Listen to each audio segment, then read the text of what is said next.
Hello, guys, and welcome to another live session with Dazatron's Diorama Llama. Hopefully, the audio is okay and the visuals are okay. Again, this is a new thing for me. This is my only my second time of doing this, so hopefully, it will go okay. Um, if you haven't tuned in yet, or you're watching this as a kind of a playback, if you are going to join in with the chat, obviously, I'd love to hear any of your questions. And kind of get some feedback from you guys. But also, I do appreciate that you have busy lives. So I've also got kind of a toy spotlight um, as a backup as well to kind of look at and kind of introduce you to maybe something that you may not have seen before. And that's always what I like to do on this channel. I'm not really kind of a toy reviewer, but I do like to, I suppose, highlight or bring some attention to maybe toy lines that don't always get that kind of spotlight. And so, if you do ever see me doing a review, it's for that reason. It's because I want to see more of that content on YouTube. Um, so that's off tomorrow. I talk about things like Micronauts and Microman, um, because you don't always see a lot of it. So yeah. So yeah, tonight then. Okay, as I said, mainly a Q&A. I suppose one of the things I wanted to try and give an opportunity for was for people to ask questions about the process. You'll have seen me make quite a few dioramas now over the past kind of year and a bit, and I do try and cover as much as I can in those videos, but I appreciate I can't cover everything, and again, there might be some kind of something more specific that people want to know about. So tonight's really an opportunity for you guys to do that. Um, yeah, that's the plan. So in front of you, you should be able to see we've got an example of a diorama I made a few, well, months ago now, actually, quite a while back. And the reason why I tend to choose this kind of fun to tank diorama is just because there's a few different techniques in there. So it's just quite a good one to show off some of the different effects that you can get with styrofoam, which is the main kind of material that I use. I've got a recent custom that I made using a Micronauts base there, and then I've also got this sculpt here, which is also out of styrofoam, just to kind of show you, I suppose, the amount of detail you can get into styrofoam. It's quite difficult to do that, but you can get quite sculptural, really, with the material. So that's why I've kind of chosen those three. So where to begin? I guess not really anybody on the chat at the moment.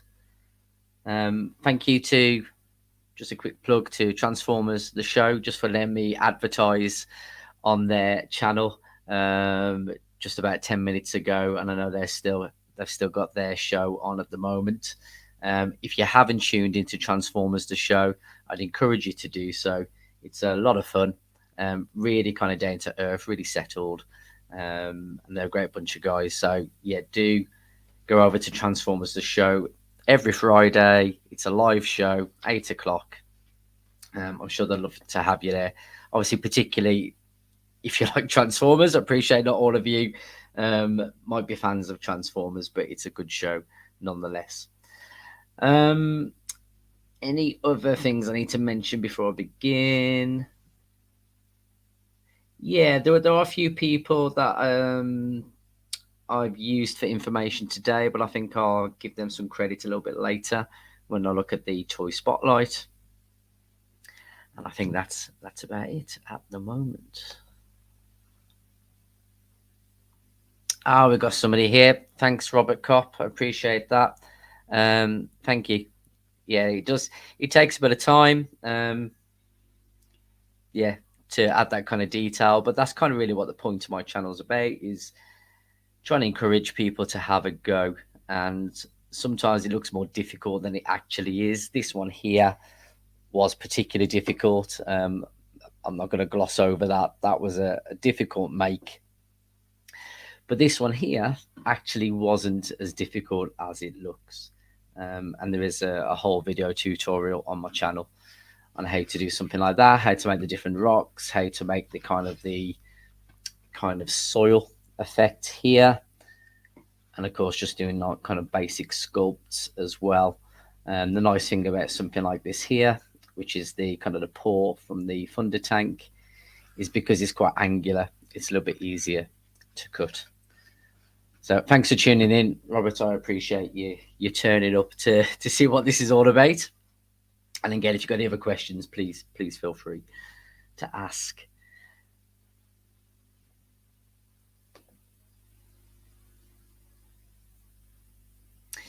Yeah, so Robert Kopp says, yeah, wouldn't have thought these were styrofoam. Great work.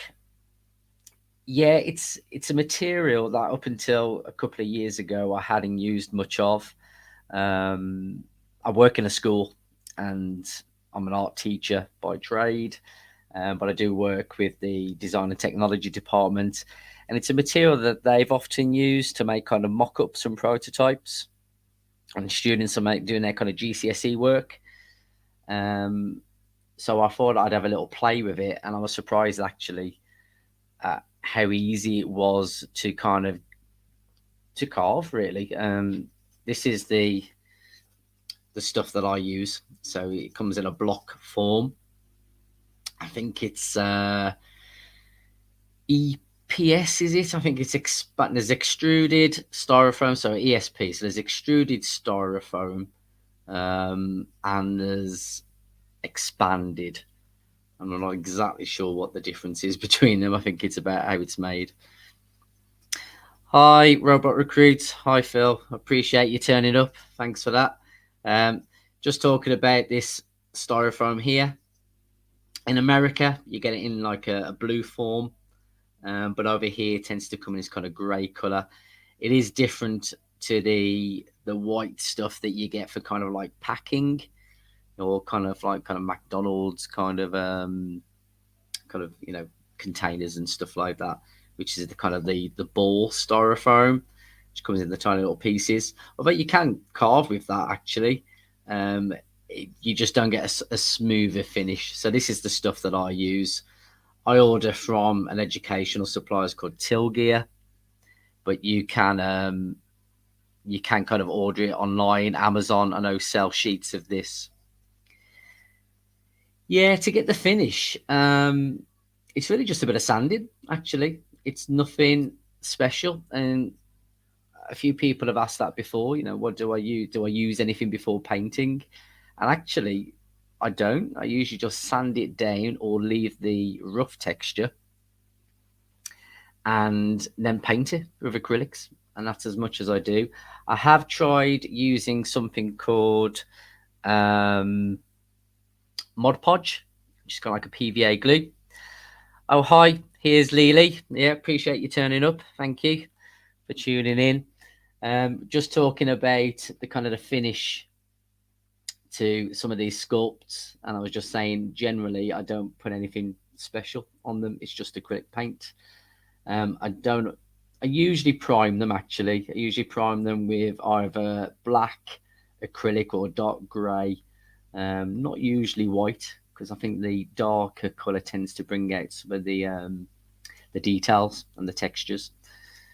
But yeah, as I was saying, Mod Podge, which is kind of like PVA. Again, it's kind of an American thing, if I think right.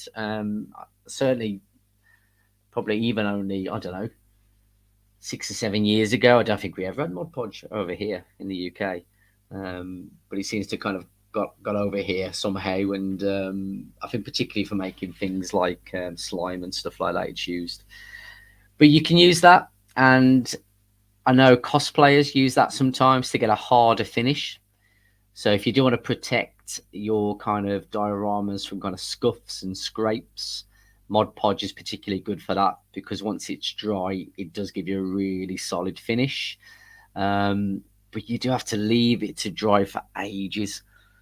I think I left mine for a few days. It seemed okay. I painted it, and then a few days later, the paint started to crack. So it obviously wasn't fully dry, it was touch dry. But underneath the kind of, I suppose, the surface, it wasn't fully dry. So it started to kind of separate out and kind of crack a little bit. So do be careful if you're using Mod Podge. Yeah, great for getting a hard finish.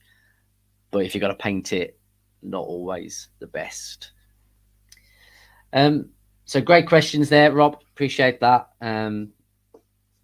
If anybody else has got anything else they'd like to know in general about kind of customizing, dioramas, then kind of feel free again to ask. I'd love to hear your questions.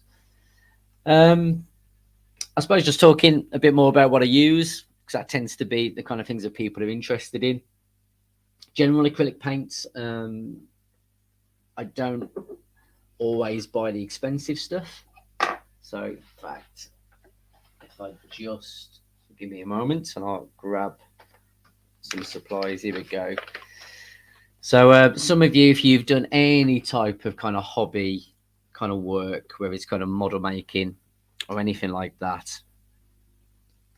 There you go. See, so Robot Recruits just kind of bet me to it. So yeah, the paints, if I'm doing fine detail work, then it would be these model color paints. And I think, is it Vallejo? Yeah. So Vallejo, oops, watch out. Vallejo is the make there. And these have always been recommended to me, particularly for kind of model making. So kit building, anything like that. Kind of, war gaming and all that kind of stuff as well.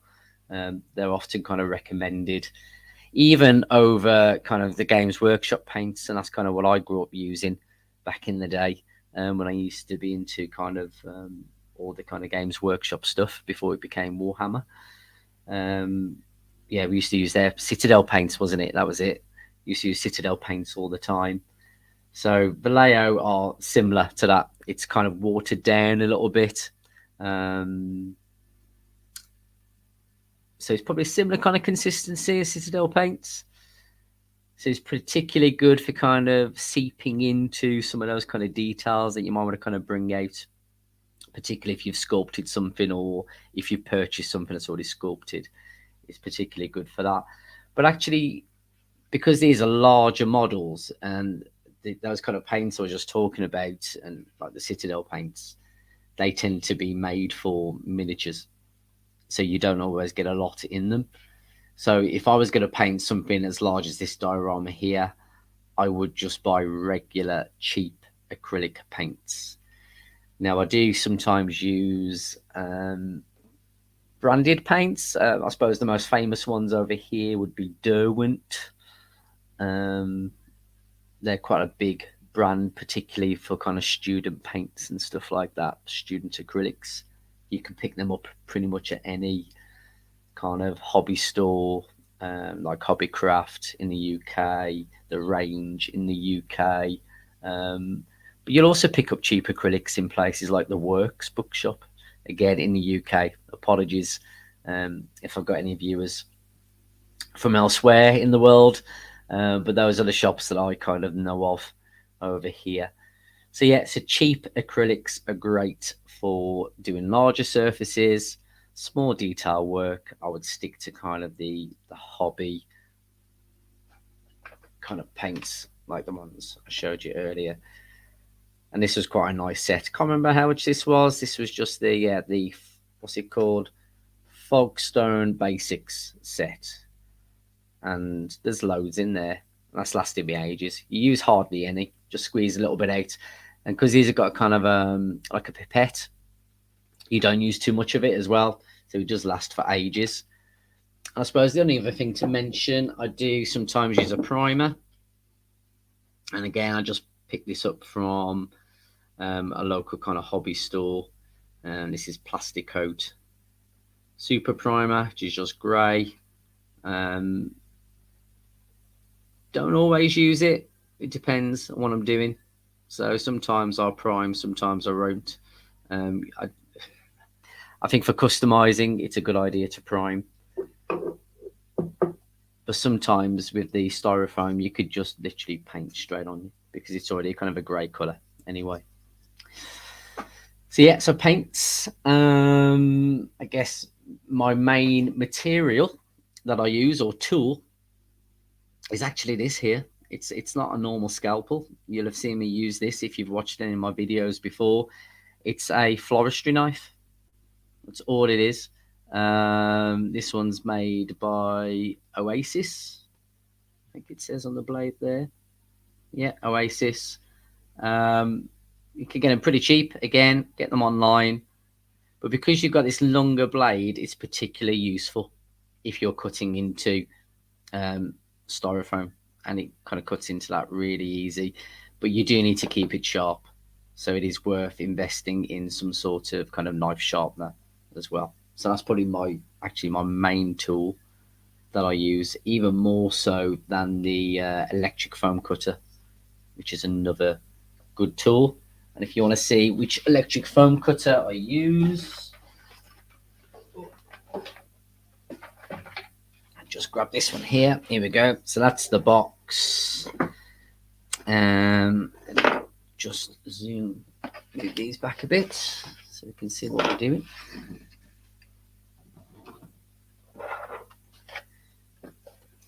So Go Change electric foam cutting tool kit. And again, this is from Amazon. And with that, you get the main kind of handle, which is up there. And you get a few different kind of add-ons. So you get these kind of rod tools here. So they're particularly good if you need to kind of make a hole in something really, or add kind of details. They do get very hot though, but just for a general kind of cutting, I don't know if you can see that well. It's just the wire tool there. So those are, I suppose, my main bits of kit that I use. So the thing that I keep telling people, it's not expensive to get started.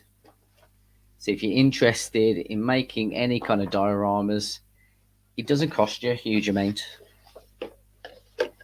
And once you've got the styrofoam, because you're getting quite large sheets, that lasts you for ages. You can get loads of different dioramas out of a sheet of styrofoam. So it's definitely worth looking into. Any other questions, guys? Oh, hi, Guzzy. Great to see you. Thank you. So let's have a look. Robert recruits. Will the styro suck it all up though? Does it cover well? It does actually, I suppose, because the acrylic is, I mean, it's plastic, isn't it, essentially? So you're getting that kind of plastic coating. Hi there, Takara Run. Yeah, thank you for turning up. Really appreciate you tuning in. So yeah, I would say, actually, thinking about what you just said, Robot recruits. This stuff, the thinner stuff, that tends to go on better once you've already got a coat of acrylic on there. So I think if you're going to use these kind of detail paints, I would already put a primer on first, or a coat of the kind of the basics acrylics, the cheaper acrylics on first, and then use these for details on top of that. And then it won't soak that up so much because you've already got a layer of the acrylic on there. Hi, Russ. Great to see you. Thanks for tuning in, guys. I really appreciate your support tonight. So that's brilliant. Thanks for tuning in. So we've just been answering a few questions for those people who've just come in, talking about some of the tools and materials that I use. So different types of paints. I was talking about use of the floristry knife, which is a really basic tool, but I use that all the time for kind of carving styrofoam. Yeah. So any other questions about kind of tools maybe, or techniques, or anything about customizing maybe? I mean, I would say about the customizing, That's quite a new thing for me. So do I see other paint? Yeah, good question. I don't actually. And I think the reason why I don't see it is because I don't want it to be too glossy. I think although you can get like a matte finish, was it clear coat and stuff like that, which you could put over the top. I tend to like the finish that you get with the acrylic.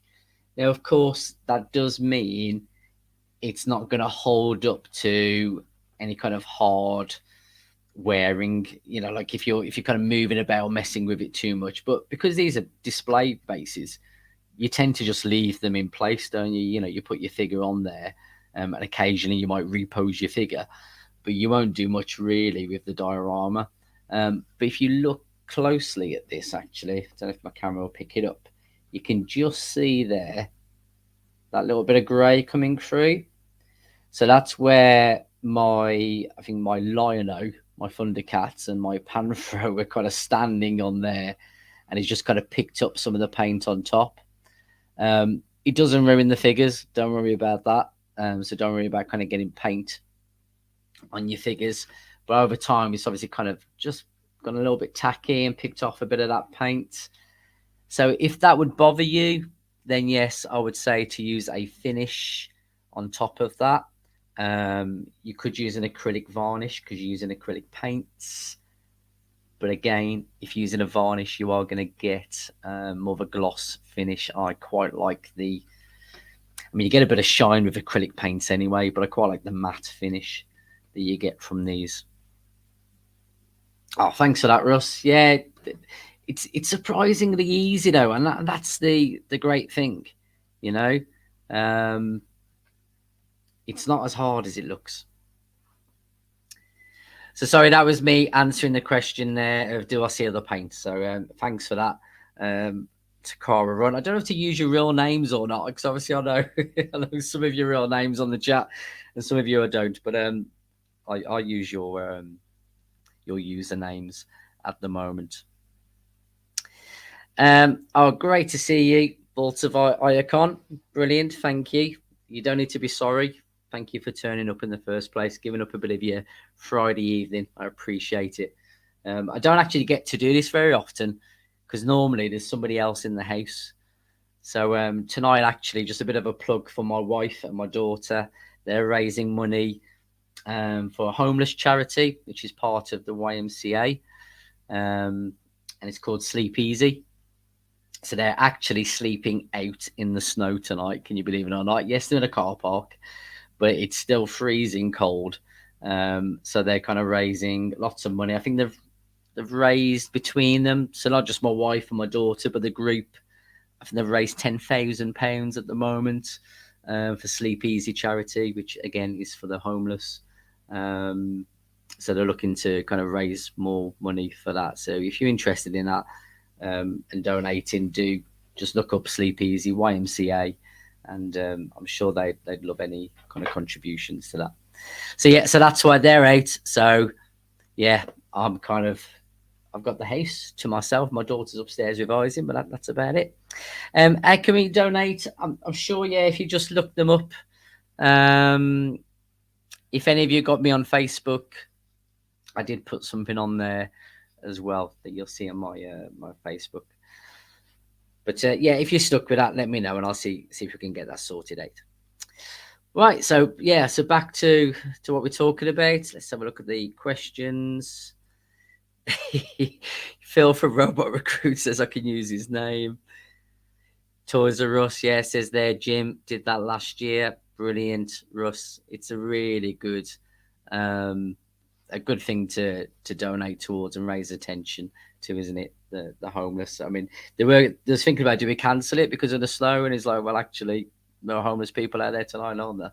So well done for them for kind of sticking to it. So yeah, well done. Right. Any other questions? Yeah. So Vault of Iacon, some old fond memories of the Micronaut stuff. Yeah, Henshin Cyborgs, as you know them.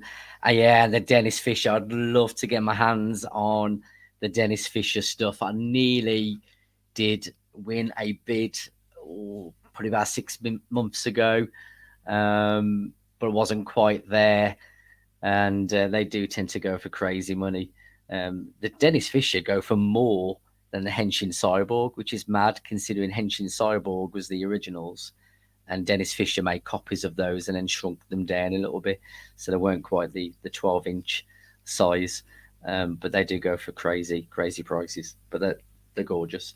I've actually got some of the kind of the roller kind of shoes and accessories for a Dennis Fisher, but I haven't actually got the Dennis Fisher thing. And let's have a quick look. Yeah, so going back to this one, so Robot Recruit Stars, how the hell did you make that Microman mashup? Yeah, I mean, I've always loved doing kind of concept designs. If I wasn't teaching, teaching art, which is what my job is, I teach in a secondary school. So that's kind of what 12 to 16-year-olds. Then yeah, I would love to be kind of working in kind of films and games and stuff like that, doing the concepts. I'm still a bit old school. I still like to do sketches. I've done a little bit of work on kind of things like Blender and the 3D stuff, which I need to do a bit more of really. So yeah, it's a bit of a kind of a passion of mine, just kind of coming up with creatures and stuff. So when I managed to get a hold of a cheap Baron Karza, because I've already got Baron Karza, which is the black version from the Micronaut, is kind of the main evil guy. He looks a little bit like Darth Vader. I got a cheaper kind of a bundle from eBay, and it had another of the horses, the white one though, which is, I think that's Oberon. Andromeda's the black one. Yeah, Oberon's the white one. I'd already had that, so I had a spare horse, a spare body, and I thought, great, right, I can do it. I can do my own kind of version.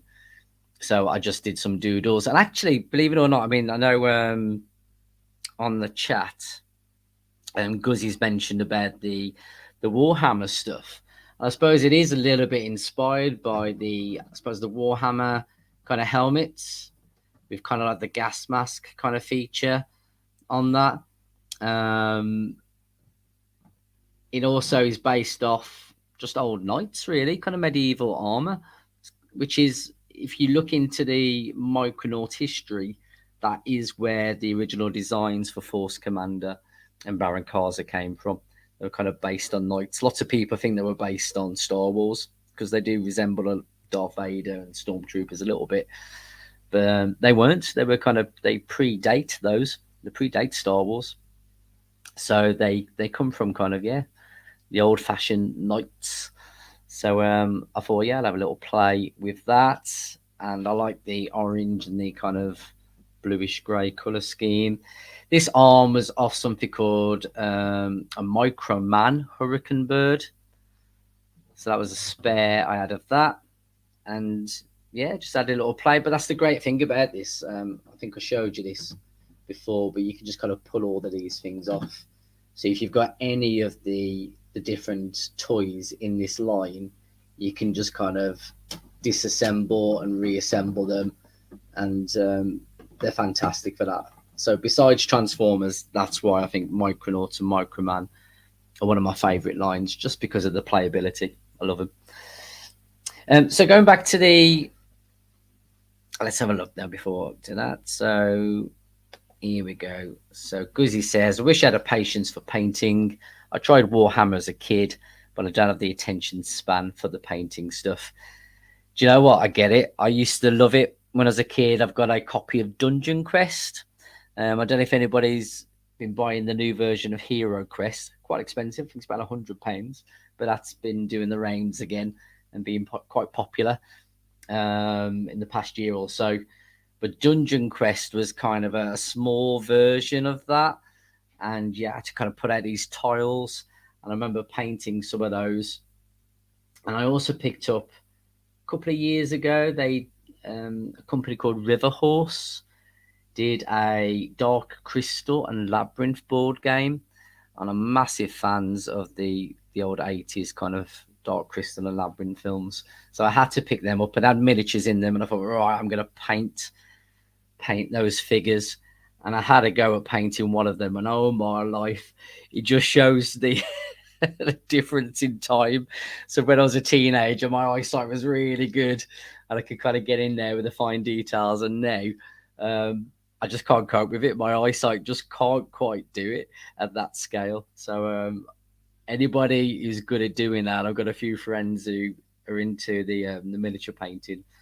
All respect, because it's proper tough to do that now. And you can see why they command lots of money. If you've ever looked on eBay for sets of kind of army building sets that are painted, they're crazy money. But it's because of the amount of time that people put into painting them. So you're paying for the artwork, aren't you? Essentially. So let's have a look. Have I missed anybody out? So yeah. So Phil and Guzzy remembers Hero Crest as a kid. Yeah, and Talisman. Can you remember that one? Loved Talisman, Blood Bowl. Massive fan of Games Workshop when I was growing up. Don't buy really much stuff from there now, but yeah, used to love it as a kid. So Vaults of Iacon, let's have a look. Bring up your question. So I had a few smaller ones at a translucent 12-inch. So this is going back to the Micronauts and the Henshin Cyborg, all of that. Had these strange, dress-up outfits. One was like a demonic skull. Yeah, that's Walder, I think it is. Horn thing. And the other one was like an orange hammerhead-looking robot. I can't remember the hammerhead one. But yeah, King Walder is kind of the main bad guy in Henshin Cyborg. And the Acro Year, which are I suppose the mini versions of that, often as some kind of homages to kind of King Walder, particularly in the Microman line later on, because Microman was spawned from Henshin Cyborg. So Henshin Cyborg was the big 12-inch, and then Microman was when they kind of needed to find a cheaper option and did a smaller version. Yeah, Phil says he's also squinting. Absolutely, been building models. It's ridiculous. I had to pinch my wife's glasses the other day. I was reading. In fact, I picked up. I've got them down here. Here we go. So I managed to. I popped into Birmingham and found. Can anybody remember ROM? So again, this was the IDW comic book, and I thought it was on sale. I thought, oh, brilliant! Yeah, ROM and Micronauts. I picked up a few of the graphic novels, and some of the writing was really small. I couldn't read it. It was like ridiculous.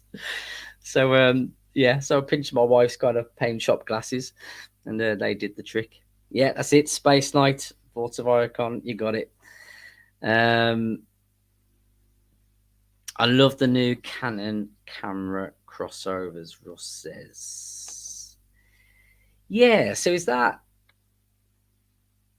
I'm trying to think, is that connected to kind of Microman? Is that kind of the old, because of obviously the camera didn't it come from the Micro Change line?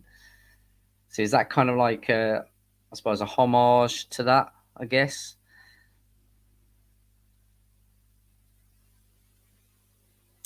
And then Guzzy says, yeah, I know a Micronauts are run from IDW Transformers. Yeah, because they did do a crossover. I haven't read that, but I know they did a crossover, yeah, with the Transformers in the IDW kind of world. And that was the thing, Hasbro, because they own the rights to Micronauts, they were going to do this whole kind of Hasbro universe thing, weren't they? And ROM was part of that as well. And My Little Pony, bizarrely, as well. And there was rumours of there being a Micronauts movie, and obviously that was going to join in with Transformers as well, and it never quite happened, did it? Which is a real shame. I think it's just too niche now. I don't think there's enough people who would buy it, so I don't think they want to invest in it anymore, which is a real shame. So Vaults of Iacon says they used a modification of the ROM toy mold for the Colonial Pilots and Silent from Battlestar Galactica. I didn't realise that. Yeah, I had a mate who was massively into Battlestar Galactica. But I suppose actually, yeah, the Cylon, I can kind of see that. Actually, I could see how that would link in. And going back to what we were saying about the camera from Russ, yeah, Phil says reflector. He was micro change, wasn't he? So that was the later version, wasn't it? Yeah, so that would make sense. Is it Optimus Prime now, the new one, the Canon camera? Is that Optimus? I'm not sure if it's meant to be reflector or not. I've seen a couple of pictures. I just can't remember. You know. Going back to if you want a sneak preview of something I'm working on at the moment, grab it. So talking about customizing. Let me just move these out the way. Apologies if my sound is going off as I'm moving away from the microphone. You'll have to let me know. So I've been inspired by some kind of Aztec kind of sculptures and stuff, and I picked up a wrestling figure. Is it Yokozuna? I was a big fan of wrestling again back in the 80s. Ultimate Warrior, Hulk Hogan, Roddy Piper was my fave. Hot Rod. Maybe there's a bit of a link there because Hot Rod's my fave Transformer. So maybe that was why Hot Rod was my favourite wrestler as well, maybe. But I picked up this guy who was the sumo wrestler. I do remember him vaguely. I'm sure it was Yokozuna. Yeah, there we go. So Takara Run confirms what I was saying, Yokozuna. So I've pulled off his head, as you do. And I was thinking, what could I do with this guy as a base mold? A bit like what I did with the Micronauts. So I did a few kind of sketches. So this was the one idea. Just a quick sketch, thinking, I suppose actually kind of links a little bit to the Henshin Cyborg, because if you look at the old, I don't know if you know of Sofubi, which is kind of the old way of making toys in Japan. It was like really kind of cost effective. Well, I say cost effective, it's actually really expensive, but they were cheap toys in Japan. But now, if you buy Sofubi, it's really expensive. But a lot of them had like kind of these faces in the bodies and stuff like that. So again, that King Walder, that Voltsaviricon mentioned earlier, he has this kind of skull thing in his body as well. So I was doing some kind of sketches around that. And there's another one, which I quite liked. So using the kind of the skull idea for the body. And then this, it's a weird snake god thing. I actually can't remember his name. So I started sculpting a face. It's not finished. This is still soft at the moment, but just a kind of a quick preview. So it will be a very big head for the body, but I quite like that. So it's meant to be this weird kind of Aztec god thing. And then the idea is that you can kind of turn that around and you get the other head. So I'm just having a little play at sculpting. This is hand sculpted. So this is using something called Cos Clay. And actually, if you're interested in kind of fixing Transformers, particularly little bits and kind of falling off and stuff like that, Cos Clay is particularly good because when you put it in the oven, it stays flexible. So it's quite good for things that normally break off. So that's a little preview of something coming soon. So there'll be a video of that in the near future. Have you got any other wrestling fans from back in the day?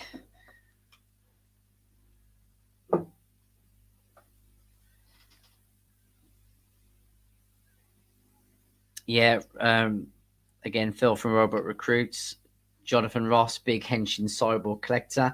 And that actually leads me nicely into the Toy Spotlight.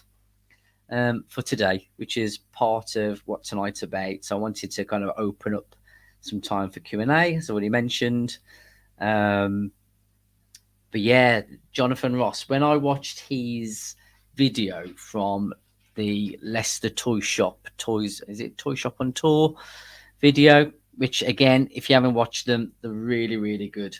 They cover some fantastic kind of vintage Transformers. They've been to Space Bridge a couple of times and talked to him. That's where I think he showed off a prototype for one of the Insecticons, was it? I think on one of the videos. And another video. It is Paul, isn't it, from Space Bridge? He showed off the working blaster, but the micro change version, the one that's got the working radio, which is really awesome. So they are worth checking out if you haven't seen them before, because they do cover some really cool toys from the past. So yeah, so when I was watching the Jonathan Ross collection, and he's got an amazing collection, it's absolutely incredible. I would, dream of owning some of the kind of Microman and Henshin Cyborg stuff that he's got. But he covered another toy line in there very quickly. They kind of flashed through it. He made reference to it. And it just caught my attention. And I was like, what's this? I'd never seen it before. I'm going to show you it in a moment. I thought I need to look this up. So I did a little look on eBay, and there's a few bits going. And I was just really intrigued by them. And I kind of started off, again, another rabbit hole, as you say. So let me just move some of these bits out the way, and I'll show you what I'm talking about. I'll see. Here we go. So I've got to put this up because now, not to be rude, but Phil is now showing his age, but I can't say anything because I also remember Big Daddy and Giant Haystacks. Because was it like was it on a Sunday? It was on a weekend, wasn't it? I remember going around my nan's and I'd have the wrestling on. And I'm sure the British Bulldog started on that. I'm sure I remember, because British Bulldog was a big character, wasn't he, in the old kind of wrestling kind of federation. But I'm sure he started with Big Daddy. But yeah, I remember that too. But that's proper old, isn't it? I know, it's shocking. But yeah, I remember like with WWF, as he was known, wasn't it? Was it Junkyard Dog? Do you remember Junkyard Dog? Really kind of old school kind of wrestlers. They're brilliant. Yeah, unfortunately. Yeah, unfortunately, I remember them too. Yeah. So, and Vault of Inicom making mention there to Godzilla stuff, and I love a bit of Godzilla as well. But that's another. That's a whole topic in itself, isn't it? So anyway, so back to Jonathan Ross's video, massive collection of Henshin Cyborg, and then he showed this. Let's see if I can get it in shot. I might just have to lift up my camera a little bit so we can see. So this is called TH3 Project. And of interest, has anybody in the chat heard of the TH3 Project? Because I never had. And I don't know many other people that have. And it's a toy line from the 70s. So it's the same kind of era as Henshin Cyborg. And I suppose the original Star Wars figures and stuff like that. It was all that kind of space age era, wasn't it, in the 70s? But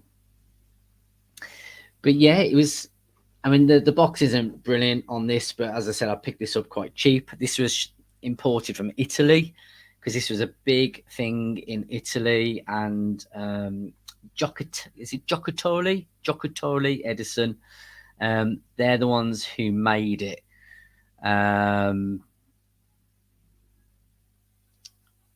Yeah, in the Jonathan Ross video. Yeah, let me just bring this up so you can see who I'm talking to if you're watching this back after the live session. Yeah. So yeah, this was in the Jonathan Ross video, and there was some other pictures as well, which actually I'll bring up in a moment. I'll show you some of the other things because I've only got one of them.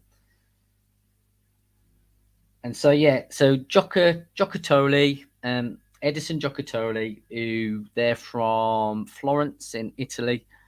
They made this toy line back in the 70s. Really, really cool. Very different. And so one of the figures, which I'll bring here. So there's one of the figures. I'm just going to remove that just so you can see it a little bit better. I mean, how cool is that? I mean, that's just so different, isn't it? Kind of like from what you kind of get out there. So he's got this kind of weird, I suppose, again, a bit like an Aztec kind of mask. You got the nice kind of chrome armor, which you can take off. Got the knee pads there. And you can pull that off. That is meant to be a girl, by the way. So I'll just leave that. Let me put that back there.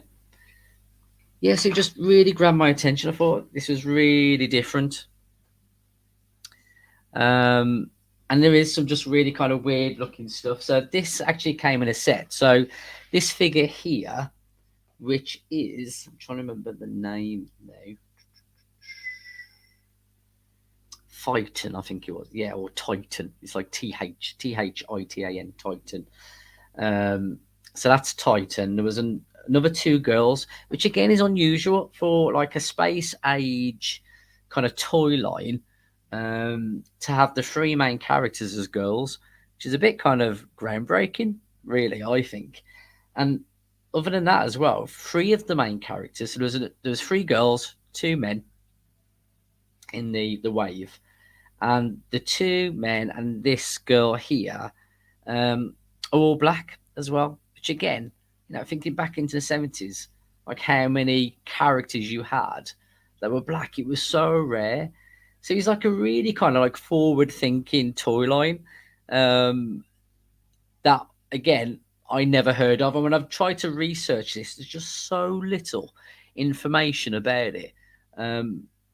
It's unreal, and yeah, it's just really cool.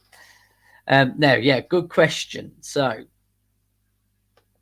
thoughts of Icon. How's the plastic on them? No, that is a good question. Now, actually, it is sturdy. It's not brittle at all. And I suppose that's why actually these do last and are in good condition when you can pick them up, even on eBay. But obviously, I can't show you on here. But it's like the what do you call it? Like the shampoo bottle plastic. It kind of fit. It's hollow. It's really, really kind of lightweight. So it kind of feels cheap. Do you know what I mean? I don't think it looks cheap. In all honesty, I think particularly the chrome armor and the little kind of accessories. I think it doesn't look cheap, but it does feel quite cheap. Now, actually, in terms of articulation, it has got like kind of an elbow joint there. It has got kind of a waist swivel. It's got a little bit of a knee joint. You can't get much bend there. Quite a bit of movement in the feet. You can't move the arms up and down. You can't move them to the side.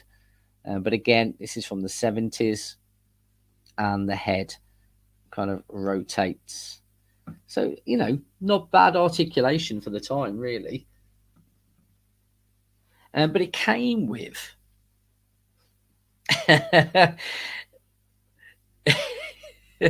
Yeah, so Takara runs having a look at these. They're great. So this one, let me just show you the rest. So it came with this. So I don't know how well you can see that. Let me just move my camera a little bit.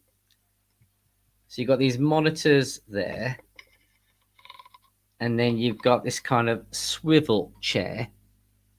So this kind of turns. You've got these kind of missiles that you can shoot, and then you've got this chair here that you should be able to sit the character into. Let's just put that on there. There we go. And so you've got this really kind of cool control unit. And then the big kind of, I suppose, gimmick for this wave was the electronics.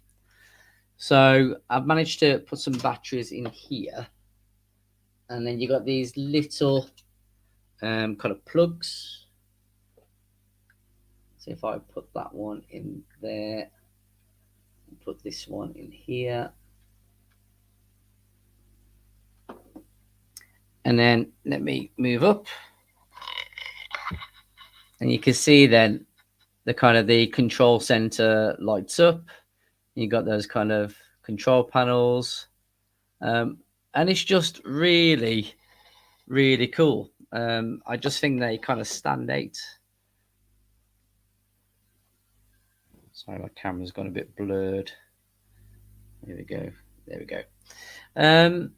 Yeah, so the electronics gimmick was the kind of the real gimmick of the line. And I just thought they were really cool. And in fact, you could buy an electronic set on its own. So they all have interchangeable parts. So you can kind of mix and match. Again, a little bit kind of like the Micronauts that we were looking at earlier. And in fact, I don't know how well it will show up. I'll see if I can show you some of the other bits. So I'm going to have to show you this on my iPad. So here we go. If you can see that. So this wasn't from the line, but actually, if you've never heard of Edison, Giocattoli, they were famous for making toy guns. That's kind of what they were big for. And they didn't do much besides that. They did a few other toy lines, but not a lot. So the TH3 project was their kind of first, I suppose, foray into kind of like the action figure kind of line. I suppose with the success of things like Micronauts and Star Wars and stuff like that. So from the old kind of Western gun, which is what they tended to do, and rifles and stuff like that, they did these. I need to pick up one of these myself because these are so nice. I just think they're really cool designs. And in fact, this one here, the Super Fur, I don't know how you pronounce it. Again, electronic, lots of sounds and lights. But it's such a cool design. They actually used it in Joss Whedon's Firefly. So they customized it a little bit, give it a bit of a paint job. It actually appeared in, I think it was episode 110. That was it. 110, which is pretty cool. And then, yeah, you use the caps from the corner shop. Yeah, you get the reels of the caps. That's what you would put in them. Yeah, absolutely.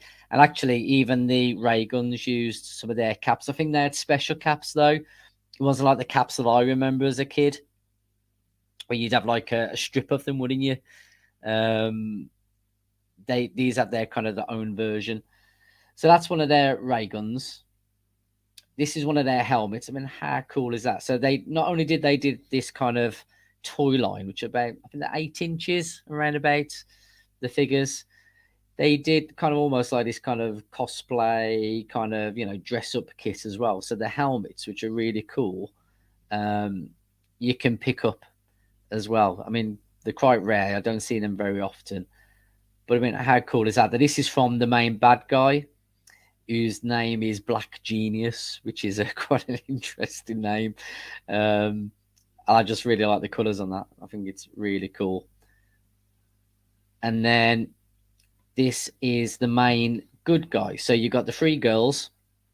It's kind of like almost like a Charlie's Angels type thing. And then you've got this leader here who's named Duke Firon, is it? Yeah, Duke Firon.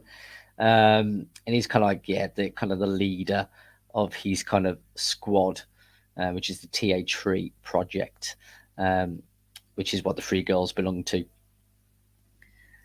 That's what the team look like. So you can see the 3 girls on the side there. So the blonde girl, she's Thur, Thur.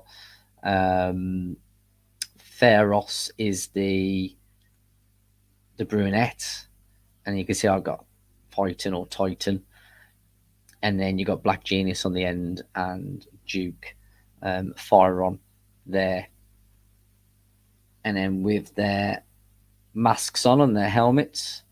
I love these masks. I just think they're brilliant. Oh, take that off.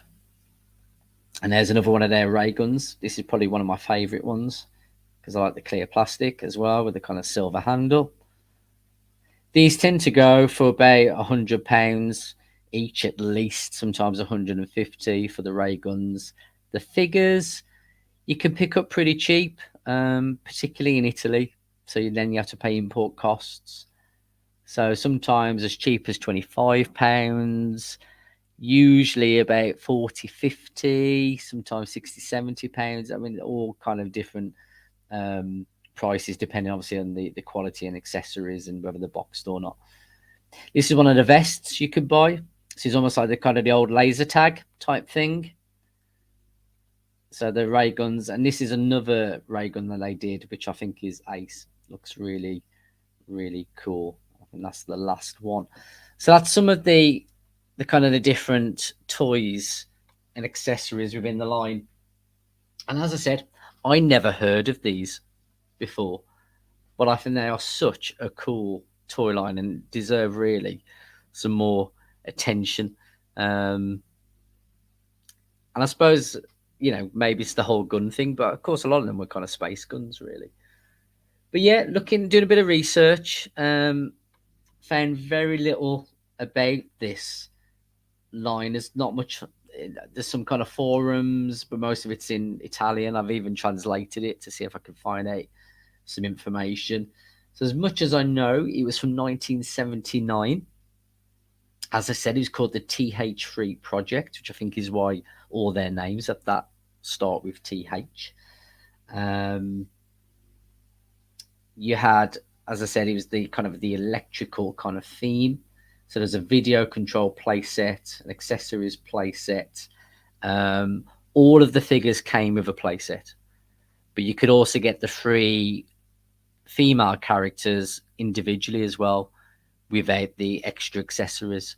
And what was interesting was with that box that I showed you earlier, because it's sealed, a bit like what Hasbro doing now. If you think of the new Dungeons and Dragons, you couldn't see which figure was inside. So when you picked up the figure, it was a bit of a blind box. So you didn't know which character you was going to get, which is a bit weird if you're going to get multiple characters. So I do wonder if that's why they released the girls as individual, kind of box individually, as well as with their accessories, because they're blind boxes. So you won't be able to collect all the characters otherwise, which is a bit of a weird choice, because I'd imagine the price would be a lot heftier for the pack. And in fact, actually, that I think was one of the reasons why the toy line wasn't successful, because kids that I've seen on the forums that had them absolutely loved them, but they were really expensive to buy. So, you know, the competition was kind of taken over, particularly things like Star Wars. So yeah, so the line didn't live that long. I think it lasted a few years before it kind of died out. I don't think there was a second wave. I think it was only the one wave, as far as I'm aware. Then the other thing to just show you is this is the booklet that you get with it. So you can see you got a nice kind of shot there, almost like a space station moon landing type thing. It's all in Italian, apart from a little bit of English at the bottom there, which says interlocking pieces to make so many and different fantastic space projects. And then inside you've got your kind of your publicity shots. So you got attack one there. So the attack one is basically the chair, but without the monitors. So I was quite pleased that I picked up the video control, because you still get the chair with all the missiles, but you get the light up monitors as well. So if you are looking for these and you didn't want to kind of go in on all of the line, I'd certainly pick up the video control, because you just get more for your book, really. Black Genius there, as I said, the main villain. of the piece. When I translated the Italian here using Google Translate, it said that Black Genius and Duke Fire on there, that they were kind of pals, they were kind of friends, and they had different ideas, obviously, about the way things should be done. And so, yeah, Black Genius is the evil guy who decided to, I suppose, turn to the dark side, if you like. And so he's out there, yeah, trying to destroy whatever the rest of the team. And then Duke Fyron is trying to stop him, basically. But their sets are very similar to the girl sets, but they're just got really nice colours. So Duke Fyron's got a really nice kind of blue and gold. And I think, that colour scheme works really well. And then Black Genius there has got the really nice black and red. And then finally, you've got that's the electrical accessories kit. So if you didn't get the monitors in one of your kits, you can buy them separately, along with some other bits and bobs, attachments.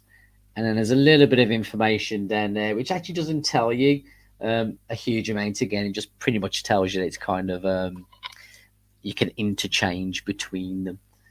Their main thing was think of an adventure in space and then make it come true. So that was kind of like their tagline. So there's a little bit of a spotlight on a toy line that you may not have seen before. As I said, I hadn't seen it before. And on that Jonathan Ross episode, they didn't really show you much of it. So I just wanted to show you a bit more of that. I am hoping, actually, there's another YouTuber called Slimehouse. There's a guy called Theo. Again, if you haven't checked out his channel, his dad was kind of like a toy collector. He's kind of carried on the torch, if you like, and buy lots of old figures, all sorts of stuff. And so he kind of, he's picked up, I think he was the Black Genius guy. So I'm hoping that he might do a video, because there's just not a lot of content out there. Yeah, so because he says, met Slimehouse recently. Yeah, I think you met him at the toy fair, didn't you? Was it the Sandown one? Because I know he visits those at the minute. And yeah, Phil Robot Recruits, very cool for 1979. Absolutely. I mean, I was 3 years old then, and I would have loved these. I think they're amazing. But I absolutely loved them. Any other comments I may have missed while I was talking through that? Yeah, I think that's it. Yeah, Vault of Icon, sorry. Tell when the monitors light up. I think that's a really cool thing. Looks great. So, maybe do you want to, I suppose, let's do a quick comparison while I've got them on the screen. Let me just put the helmet back on. Put on the back there. And here we go. Lift that up a bit, just so you can see. So in terms of size, let's see what I've got around me. So here is vintage Hot Rod. Could be a reissue, not sure. I think it might be the vintage.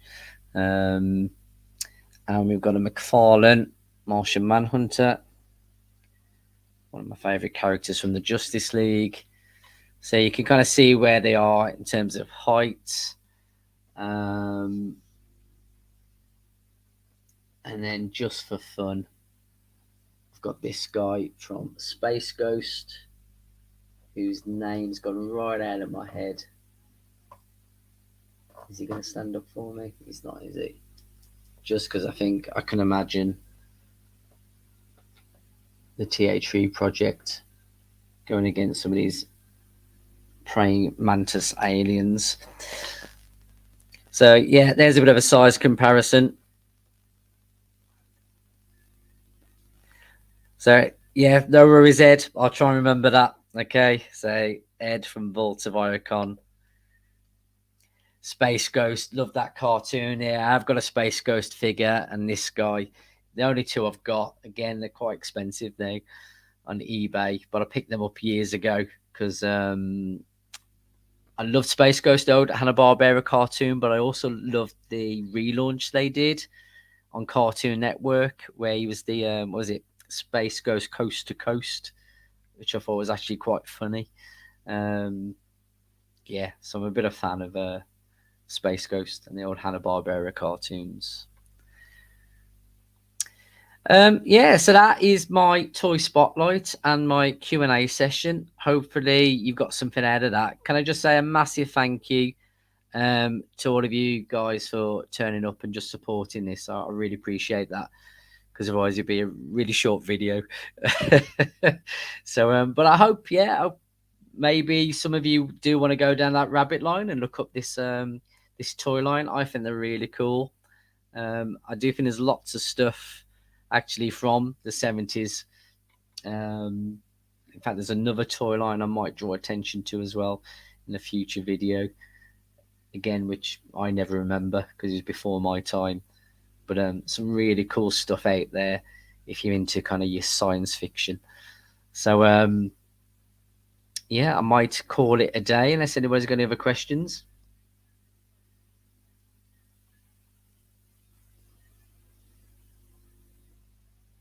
Well, guys, thanks again. Really appreciate it. And to anyone who's watching this after the live session, again, hope you enjoy it. Hope you've enjoyed kind of finding out something new, or maybe you already know the characters. If you do know anything about this toy line, please drop a comment.